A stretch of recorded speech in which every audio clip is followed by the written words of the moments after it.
বাবা খুব খুশি হবে, বাবা খুব খুশি হবে। এত গরমের মধ্যে আপনারা দাঁড়িয়ে আছেন, বাবা খুব খুশি হবে যদি আপনারা জোরে জোরে উলুধ্বনি দিন, জোরে দিন।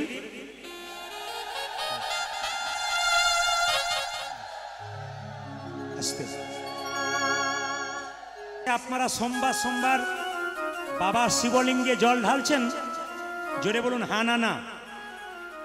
আপনাদের কটা টিপস দিয়ে যায় লীলা শুরু করবার আগে। যদি গোটা শ্রাবণটা নিরামিষ খেতে পারেন, পৃথিবীতে বাবার মতো সুখী আর কেউ হয় না, আনন্দিত কেউ হয় না।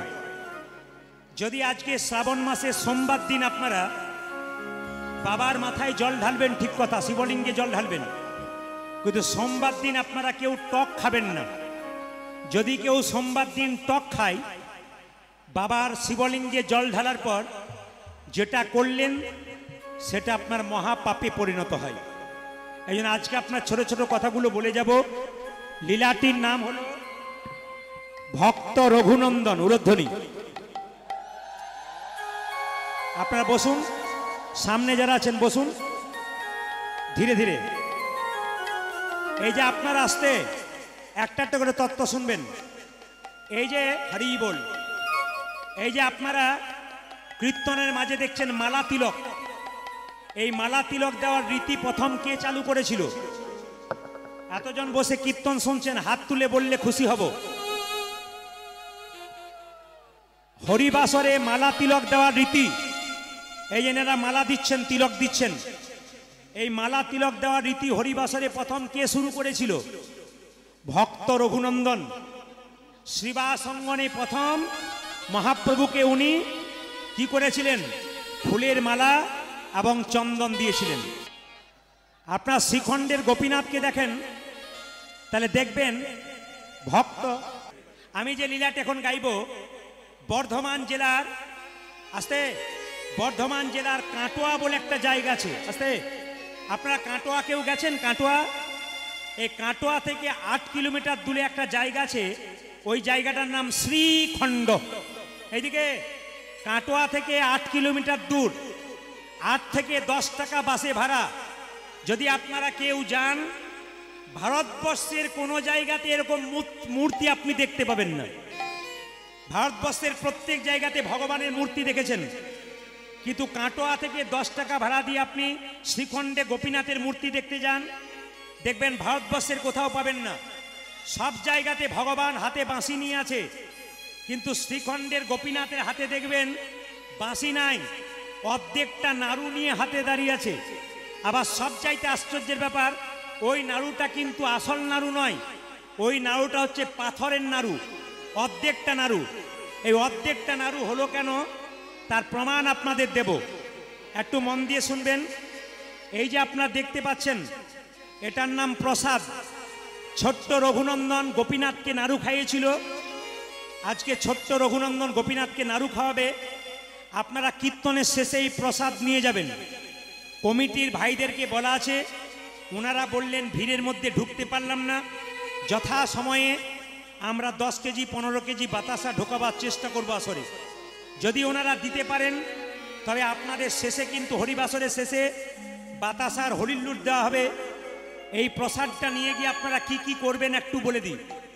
যদি শ্রীখণ্ডের গোপীনাথের ইতিহাস কেউ পড়েন তাহলে দেখতে পাবেন, আপনার বাড়ির বাচ্চা যদি খুব চঞ্চল, আপনার বাড়ির বাচ্চা যদি খুব অস্থির, আপনি কীর্তনের শেষে এই প্রসাদটা নিয়ে যাবেন। রঘুনন্দনের জন্ম হয়েছিল বৃহস্পতিবার দিন। এই বৃহস্পতিবার দিন যদি বাড়ির বাচ্চাকে আপনারা কেউ এই বাতাসাটি একটা তুলসী পত্র দিয়ে জয় গোপীনাথ বলে খাওয়াতে পারেন স্নান করে, তাহলে কিন্তু আপনার বাচ্চা কৃষ্ণ ভক্ত হবে, আপনার বাচ্চার চঞ্চলতা দূর হবে, আপনার বাচ্চা স্থির হবে। তবে হ্যাঁ, এক বৃহস্পতিবার নয়, আপনি 1 বছর খাওয়াবেন প্রতি বৃহস্পতিবার। প্রশ্ন করবেন এইটুকু বাতাসা কি করে সারা বছর খাওয়াবো? আপনারা বাড়িতে হরিল্লুট দেবেন বৃহস্পতিবার দিন 2 কেজি বাতাসা, ওই বাতাসা পাড়ার বাচ্চাদেরকে দেবেন, আর কিছু বাতাসা কৌটোতে রেখে দেবেন। এই বাতাসাটা নিয়ে গিয়ে ওই বাতাসায় মিশিয়ে দেবেন, একটুখানি প্রতি বৃহস্পতিবার 1 বছর খাওয়াবেন। দেখবেন আপনার বাচ্চা ধীরে ধীরে সুস্থ হবে, চঞ্চল হবে না, অস্থির হবে না, কৃষ্ণ ভক্ত হবে, বিদ্বান হবে। 2, বাড়িতে যদি কোনো অসুস্থ ব্যক্তি থাকে, আপনি এই প্রসাদটা নিয়ে গিয়ে, মন দিয়ে শুনে নেবেন, এই প্রসাদটা নিয়ে গিয়ে ভক্তি ভরে যদি তাকে বৃহস্পতিবার তুলসী পত্র দিয়ে দেন, তাহলে দেখবেন আপনার বাড়ির অসুস্থ ব্যক্তি ধীরে ধীরে সুস্থ হবে ভগবানের কৃপায়। 3, আপনার বাড়িতে অশান্তি লেগে আছে, অনেকে প্রশ্ন করে অশান্তি লেগে আছে কি করব? কিচ্ছু করার দরকার নেই। আপনি এই বাতাসাটা নিয়ে গিয়ে তুলসী মন্দিরে গাছের নিচে গুঁড়ি করে ভেঙে দেবেন প্রতি বৃহস্পতিবার, দেখবেন 1 বছর পরে আপনার বাড়িতে শান্তি ফিরে আসছে। প্রত্যেকজন তুলসী গাছে জল দেবেন, একজন তুলসী গাছে এই বাতাসা দিয়ে দেবেন, 1 বছরের মধ্যে দেখবেন আপনার বাড়িতে শান্তি ফিরে আসছে। এই জন্য আজকে লীলাটি খুব গুরুত্বপূর্ণ, কমিটি খুব বিবেচনা করে দিয়েছেন। মায়েরা, এই কীর্তনের শেষে এই প্রসাদ যদি কেউ না পান, তবে বাড়িতে গিয়ে বৃহস্পতিবার দিন আপনারা হরিলুট দেবেন। ওই হরিলুটের বাতাসায় আপনারা তুলসী মন্দিরে প্রতি বৃহস্পতিবার বাচ্চাকে খাওয়াবেন, অসুস্থ ব্যক্তিকে খাওয়াবেন, তুলসী গাছের নিচে দেবেন, দেখবেন আপনার কৃপা হয়ে যাবে। এ বিখ্যাত প্রমাণ। আমি হায়দ্রাবাদ গেছি, বোম্বে গেছি, আমি ব্যাঙ্গালোর গেছি, আমি ত্রিপুরা গেছি, সব জায়গাতে মানুষ ফোন করে করে বলে, বাবা যখন থেকে এটা খাওয়াতে শুরু করেছি আমার বাড়িতে আধ্যাত্মিক উন্নতি হয়েছে, কৃষ্ণ ভক্ত সন্তানের মা হতে পেরেছি আমি। লীলাটির বিষয়বস্তু মন দিয়ে শ্রবণ করবেন। শ্রীখণ্ডের গোপীনাথ, ভক্ত রঘুনন্দন।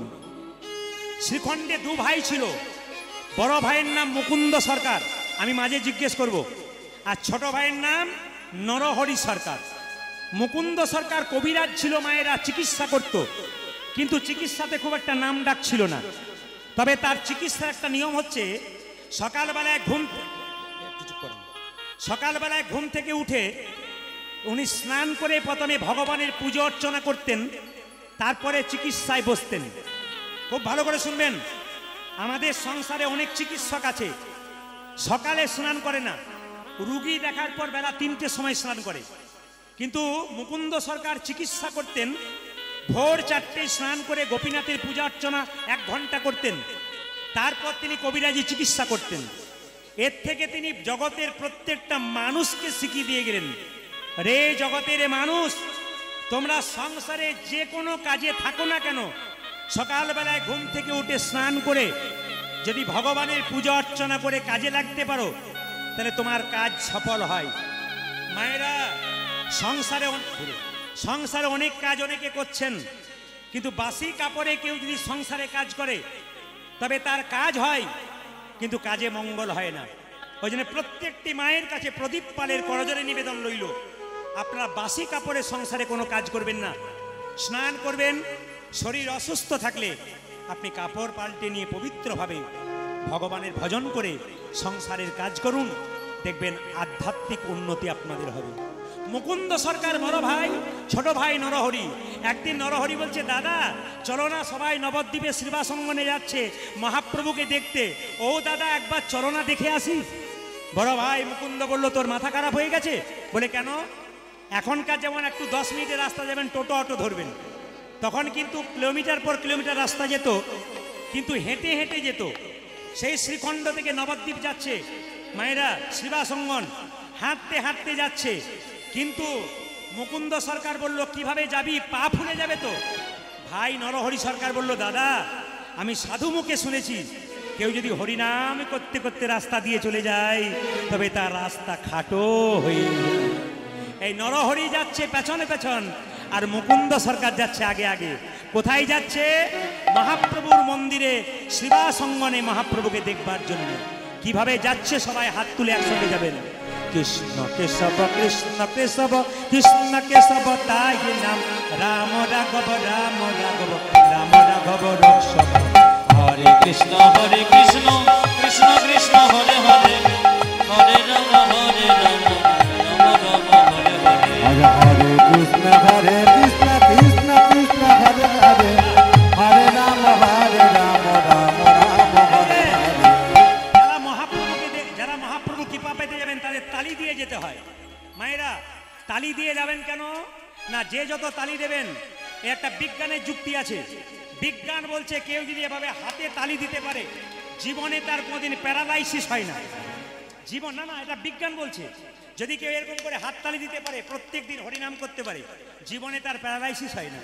আপনি হাত তুলে তুলে চলুন সবাই মিলে। কে যাচ্ছে? মুকুন্দ সরকার বড় ভাই আগে যাচ্ছে আর নরহরি পেছনে যাচ্ছে। মায়েরা যে যেখানে বসে আছেন, আমি আগেই বলেছি, আপনারা শুনতে পাচ্ছেন তো? হাত তুলে বলবেন শুনতে পাচ্ছেন? বেশ, মন দিয়ে শুনুন। মুকুন্দ সরকার নরহরি সরকার দু ভাইয়ে গেল, শ্রীবাস অঙ্গনে দাঁড়িয়ে আছে। আমার দিকে তাকাবেন, কিভাবে দাঁড়িয়ে আছে। ভক্ত যারা হয় তারা এরকম, যে গাছে ফল ধরে সেই গাছের ডাল নিচের দিকে যায় না ওপর দিকে যায়? জোরে বলুন। ওই দেখুন একজন বলছে ওপর দিকে যায়। ওপর দিকে। যে গাছে ফল ধরে সেই গাছের ডালটা নিচের দিকে না ওপর দিকে? জোরে বলুন। হ্যাঁ হ্যাঁ, বাবারা তো জানে, সেই গাছের ডালটা নিচের দিকে। আপনারা তাকিয়ে দেখুন কত কম বয়সের ভক্ত যারা বসে আছেন। আমি দেখতে পাচ্ছি প্রথম থেকে মাথাটা নিচু করে আমার দিকে তাকাচ্ছে আর কান খাড়া করে রেখেছে। ভক্ত যারা হয় তারা নিচু হয়। যদি হও নিচু তবে পাবে কিছু, উঁচু হলে পাবার চান্স না। চাপা কলে জল আনতে যাবেন, যদি আসতে চাপা কলে জল আনতে, আমি বলবো কি হরিবাসরে এসে প্রণাম করার দরকার নেই। কীর্তন চলাকালীন কেউ ডিস্টার্ব দেবেন না। বারবার বলবো, কীর্তন চলাকালীন হরিবাসরে কেউ ঢুকবেন না। এটা আমার বারবার নিবেদন রইল। হরিবাসরে ঢুকে ডিস্টার্ব দেবেন না। আপনি দূর থেকেও প্রণাম করতে পারেন, কোনো অসুবিধা নেই। আস্তে মন দিয়ে শুনবেন মায়েরা। যদি হও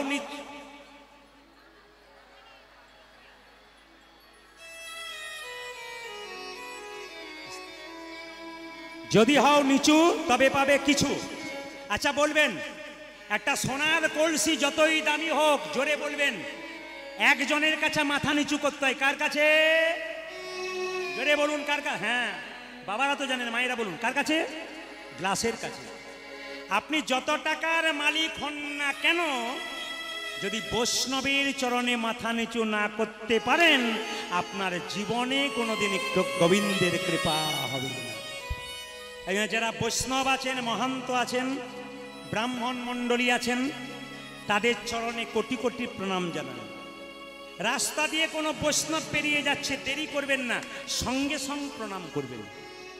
সে হাটে হোক, মাঠে হোক, ঘাটে হোক, গুরু দেখলে সঙ্গে সঙ্গে প্রণাম করতে হয়। কেন? দেরি করতে নাই, তাহলে বিবেচনা হয়ে যায়, করব কি করব না। এই জন্য মুকুন্দ সরকার নরহরি সরকার এরকম করে দাঁড়িয়ে আছে। বাবা, ভক্ত যখন ভগবানের কাছে যায়, কেউ জানুক আর না জানুক, ভগবান জানতে পারে। মহাপ্রভু শিবাসকে ডেকে বলছে, শিবাস, তুমি তো আমার সঙ্গে কীর্তনে ব্যস্ত আছো, রাস্তার ধারে তোমার দরজার পাশে তাকিয়ে দেখো, দুজন অধম ভক্ত, দু ভাই চুপচাপ দাঁড়িয়ে আছে আমার কৃপা পাবার জন্য। ভক্ত যদি কাই মনে কোনো বাঞ্ছা করে, ভগবানের সাধ্য নাই সেই বাঞ্ছা নাই করি। ভক্ত যদি ভগবানকে চাই চোখের জলে ভেসে, ভগবান কি ভক্তের কাছে নেতাই গৌর হরি বল বলে না এসে থাকতে পারে? শিবাস, দুজন ভক্ত আমার দরজায় দাঁড়িয়ে আছে, মাথা নিচু করে চলো আমি তাদের দর্শন দিয়ে আসি। সবাই দর্শন করবেন লীলাটি এবং শ্রবণ করবেন। মুকুন্দ নরহরি চুপচাপ যখন দাঁড়িয়ে আছে, মহাপ্রভু শিবাসকে নিয়ে, ভক্তদেরকে নিয়ে সুরধ্বনি তীর দিয়ে হরিনাম গাইতে গাইতে চলে যাচ্ছেন। কেন বলুন তো? মুকুন্দ নরহরিকে দেখা দেবার জন্য। কিভাবে যাচ্ছেন? মহাপ্রভু কীর্তন করতে করতে যাচ্ছেন, আর মায়েরা নবদ্বীপে সবাই উলুধ্বনি দিচ্ছেন। এই যে কীর্তন শুনতে এসছেন, সবাই কি কৃপা পাবেন? খুব ধীরে। কীর্তন যারা শুনতে এসছেন সবাই কৃপা পাবেন। মুকুন্দ সরকার নরহরি সরকার দাঁড়িয়ে আছে, আমার দিকে তাকান। তো মহাপ্রভু শিবাসকে বলল, শিবাস, তোমার দরজায় বাইরে দুজন দাঁড়িয়ে আছে, ওদের মধ্যে যে ছোট ভাই তার নাম নরহরি, ওকে বলে দাও সে আমার সঙ্গে সারা জীবন কীর্তন করবে, আমার সঙ্গে সঙ্গেই থাকবে। আর বড় ভাই মুকুন্দ সরকারকে বলে দাও সে আমার 100 জন্ম কৃপা পাবে না। এটা কিরকম কথা হলো? আপনারা যারা কীর্তন শুনতেলেন, একটা বাড়ি থেকে দুজন এলেন, একজন মহাপ্রভু কৃপা পেলেন, একজন পেলেন না। যে পেল না তার তো মন ভালো হবে না, আর যে পেল সে খুশি হবে। মহাপ্রভু কি সুন্দর কথা বললেন, সোরাধনি তীরে তেরা মহাবিলাসাই সমবয় বালক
কীর্তন শুনতে এসছেন, যার যেমন ভাব সে তেমন নিয়ে যাবে।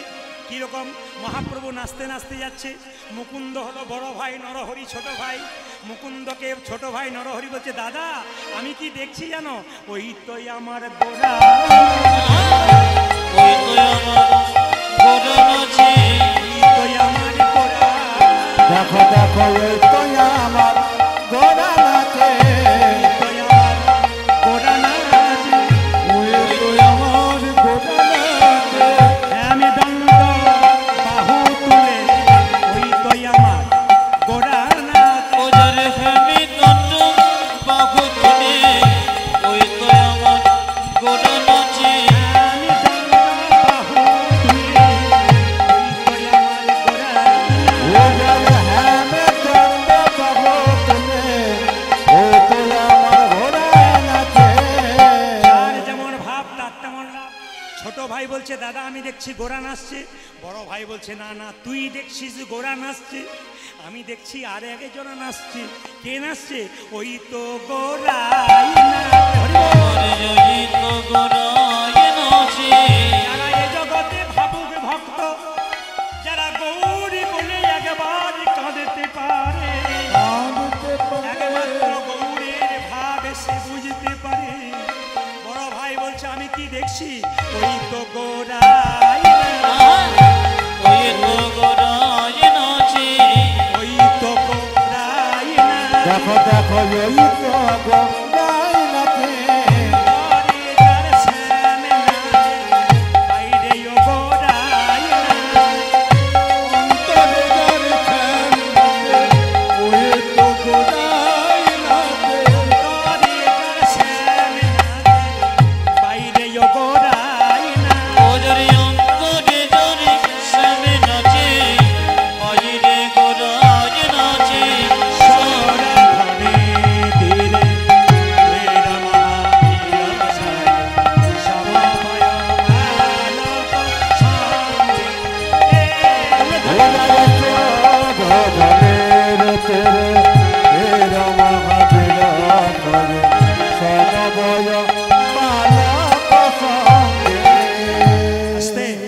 কিভাবে সবাই হাত তুলে, কৃষ্ণ কেশব কৃষ্ণ কেশব কৃষ্ণ কেশব রাম রাঘব রাম রাঘব রক্ষ। কৃষ্ণ হরে কৃষ্ণ কৃষ্ণ কৃষ্ণ হরে হরে, হরে রাম হরে কৃষ্ণ কেশব কৃষ্ণ কেশব কৃষ্ণ কেশব রাম রাঘব রক্ষ। হরে কৃষ্ণ কৃষ্ণ কৃষ্ণ কৃষ্ণ হরে হরে, হরে রাম রাম রাম হরে হরে। কৃষ্ণ কেশব কৃষ্ণ কেশব কৃষ্ণ কেশব তাহি না রাম রাঘব রাম রাঘব রাম রাঘব রক্ষ। বলে ধরি হরে কৃষ্ণ কৃষ্ণ কৃষ্ণ হরে হরে, হরে রাম রাম রাম হরে হরে। কৃষ্ণ কেশব কৃষ্ণ কেশব কৃষ্ণ তাহি না রাম রাঘব রাম রাঘব রক্ষ। কৃষ্ণ হে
আস্তে